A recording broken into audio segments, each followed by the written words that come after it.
пачынаць. Такая кароткая перадгісторыя, хто быў летась, можа памятае, што таксама збіраліся і гаварылі пра вобраз Пятра як святога і як само свята ў беларускай традыцыі. І найперш гаварылі пра тое, як Пятро ён дзейнічае ў розных кшталту паданнях. Найперш у паданнях, трошкі там і за мову закранулі, але асновна канцэнтрацыя была то, як ж-такі Пятро ён выяўляецца і паданнях. І так, хто быў, нагадаю, хто не быў, таксама тады нагадаю. Калі зноў жа так абагуліць, паглядзець на вобраз святога Пятра, тое, што мы бачым па паданнях, то мы, канешне, відавочна можам прасачыць некалькі такіх пластоў, якія спалучаюцца ў вобразе святога Пятра у народнай традыцыі, што гэта найперш, канешне, гэта хрысціянскі святы, і шэраг паданняў якраз і грунтуецца на інтэрпрэтацыі менавіта сюжэтаў біблейскай гісторыі, біблейскіх вобразаў. Напрыклад, той жа самы знакаміты сюжэт, што гэта святы Пётр, які атрымае ключы ад нябеснага царства. Але разам з гэтым і прасочваецца і вобраз нехрысціянскага Пятра. Так, это відавочна, што імя гэтага святога было перанесена на пэўнае боства даўняй традыцыі, якое звязана з блізнечным культам, якое звязана з сельскагаспадарчым цыклам, з плоднасцю, з урадлівасцю. Найперш з тымі ідэямі, якія звязаны в прынцыпе з блізнечнай міфалогіяй, бо яна збольшага якраз і скіравана у тым ліку на памнажэнне, на прыбытак, на дапаўненне, што, канешне, натуральна выяўляецца ў сельскагаспадарчай дзейнасці, найперш у земляробстве. Так?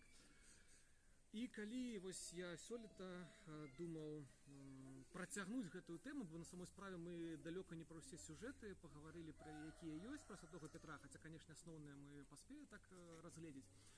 Я думаў працягнуць гэтую лінію з паданнямі, але потым я падумаў, што з аднаго боку можа назбірацца і зашмат нават матэрыяла, і зноў-такі не атрымаецца, можа, паглядзець на ўсё, што хацелася. І я звярнуў увагу на тое, што мы, в прынцыпе, не размаўлялі пра тое, як Пятро выяўляецца ў каляндарна-абрадавай паэзіі. Зразумела, там пятроўскія песні, мы збольшага так уяўляем, але цікава тое, што Пятро згадваецца не толькі ў пятроўскіх песнях, а таксама ў іншых каляндарна-абрадавых. І якраз і пра гэта хацелася пагаварыць, адпаведна, як свята і святы, які ўвасабляе гэтае свята, адлюстраваны ў каляндарна-абрадавай паэзіі усіх перыядаў. І давайте паступова тады будзем ісці. Пачнем з вясны, бо вясна пачынае год, ўсё ж такі ў нашай архаічнай традыцыі Новы год гэта выпадае на вясну, і свята Вялікдзень, найперш гэта свята касмаганічнае, якое якраз і пачынае год. І таму давайте якраз паглядзім, пабачым, што ёсць у нас наконт Пятра ў велікодных песнях. Ёсць некалькі сюжэтаў, дзе фігуруе святы Пятро, і першы, які хацелася вылучыць, гэта сюжэт, які звязаны з упарадкаваннем часу. Гэта такі дастаткова распаўсюджаны велікодны сюжэт, дзе фігуруе Бог з усімі святымі, якія збіраюцца разам. Часта гэта на двары гаспадара, на нейкае, в прынцыпе, на свята, на Вялікдзень. І, адпаведна, Бог сам, ці святыя паміж сабой раяцца, которому святку наперад ісці, пачынаць год, і якое месца ў гэтым календарным цыкле, які святы будзе займаць.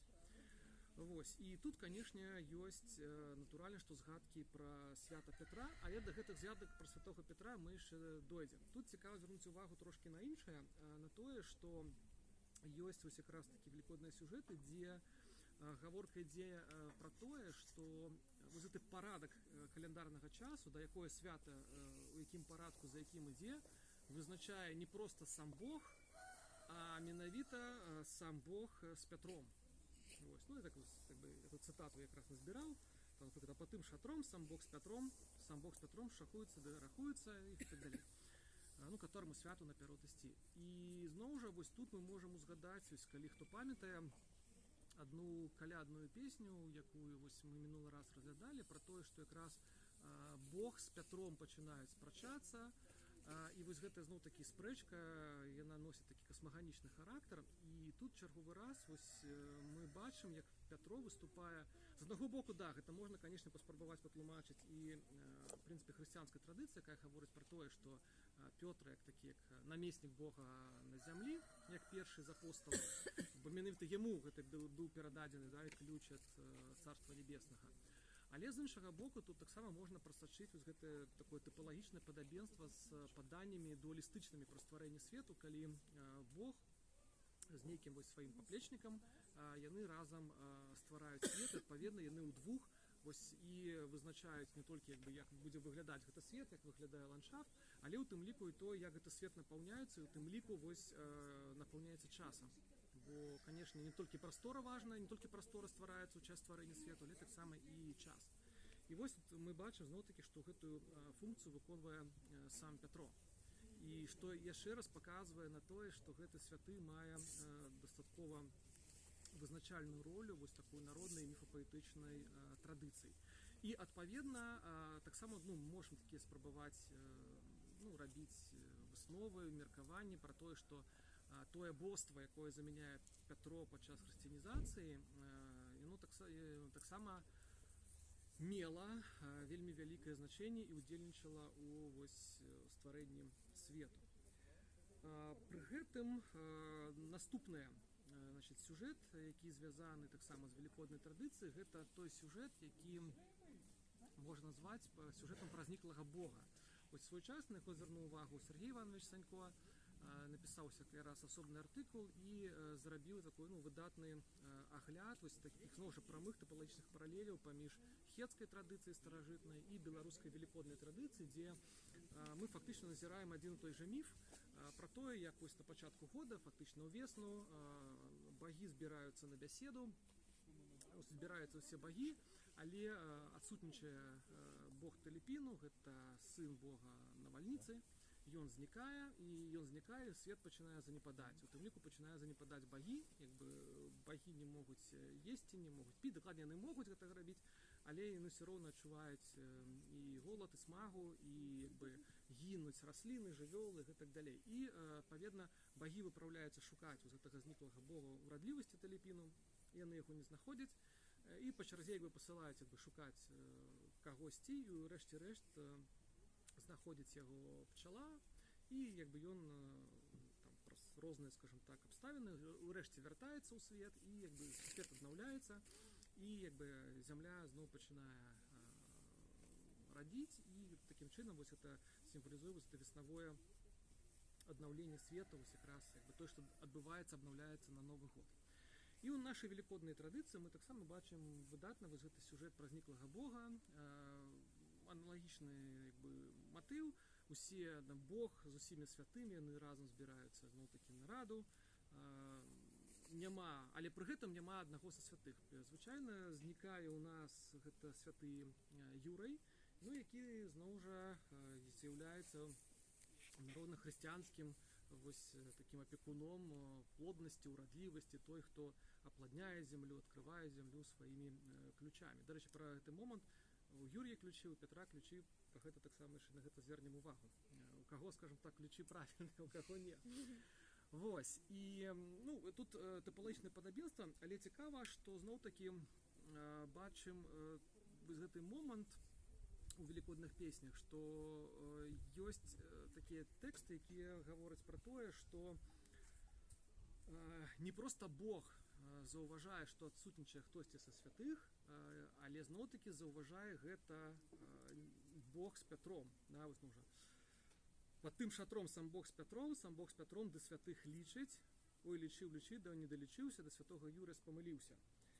І зноў жа, вось як і ў гэтым сюжэце простым пра ўпарадкаванне часу, мы бачым, што святы Пётра, ён разам з Богам, зноў жа, ён вызначае не толькі гэты парадак святаў, не толькі вызначае парадак часу, але вось ён таксама даглядае за усімі тымі святымі, якія збіраюцца на сход, якія павінны прысутнічаць, і вось ён заўважае, што знікае святы Юрай. Зноў-такі гэта чаму на гэта варта звярнуць увагу, бо гэта падкрэслівае, што паўнамоцтвы Пётра яны фактычна роўныя паўнамоцтвам Бога у гэты самы момант. Далей ёсць розныя варыянты пра то, як шукаюць святога Юр'я, і звычайна як, што пасылаюць кагосьці там са святых, адправілі, ён ці адмаўляецца, ці не знаходзіць.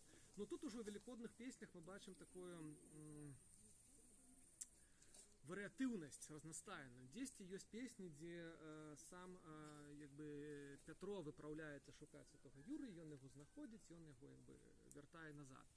А ёсць наадварот сюжэт, які гаворыць пра тое, што як бы Бог ці Бог са святымі іншымі звяртаюцца да Пятра, гаворыць ему, вось трэба ехаць, значит, па святога Юр'ю, а ён адмаўляецца, кажа, што як коня не маю, дарогі не знаю, і як бы хай едзе як бы святы Мікола. І Мікола адпраўляецца і знаходзіць Юр'ю. Тут, канешне, вельмі цяжка каментаваць, чаму такая варыятыўнасць, да, ад таго, што сам Пятро знаходзіць Юр'ю, альбо наадварот ён адмаўляецца. Як бы, ну, тут можна меркаваць, што ўсё ж такі гэта ўжо дастаткова позняя варыяцыя з старажытнага міфа, вось, таму тут ужо не так важна, хто са святых на самой справе ён знаходзіць святога Юр'ю. Галоўны проста сам факт, што вось Юр'я вяртаецца. А хто гэта, там, Пятро, Мікола ці Ілля, як гэта часу бывае, гэта ўжо не так важна. Бо ў гэтых жа песнях таксама бывае, што знікае не Юр'я, а знікае Ілля, да, і ідуць шукаць Іллю. Вось. Ну, тым не менш, мы цяпер такім чынам мы бачым, што вось як бы святы Пётр фігуруе ўжо ў двух такіх архаічных міфалагічных сюжэтах велікодных, як бы гэта як звязана з упарадкаваннем часу, і ён як бы адзін з герояў гэтага міфа пра зніклага Бога.